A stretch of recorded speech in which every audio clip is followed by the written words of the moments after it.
kailangan. Tapos niresetahan lang po ako ng pang-spray sa Ilong. ilong. Okay. Bakit daw? Sa daw po, rhinitis daw. Okay. Pagka may rhinitis, no, minsan allergic reaction. Ina-advise ko, wag mo na ng nuts, tapos seafoods, iwas ka muna. Okay?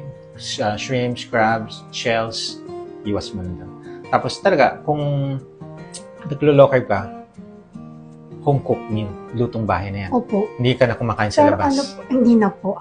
Ano po kasi, Dok, aminado naman po ako na last year, parang parang sabi ko, pagod sa work, magluluto pa ako. So, mas pinipili kong bumili na lang or mag-order na lang. Mas Which is mali. convenient, no?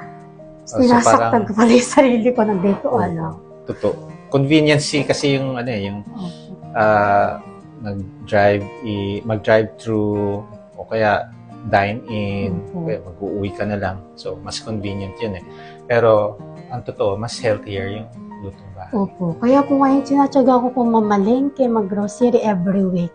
Wow. Kasi sabi ko, ayun talaga yung gusto ko. Ang grocery ba? Sa wet or dry Depende po, section? Dok, minsan po kasi, since may lakad naman ako na sa mall, doon na lang din po ako bumibili para isang labas. Okay, very good. So, mga lutong bahay, no? Opo. Salt and pepper, herbs and spices. Opo. Pero madalas po ako ngayon salt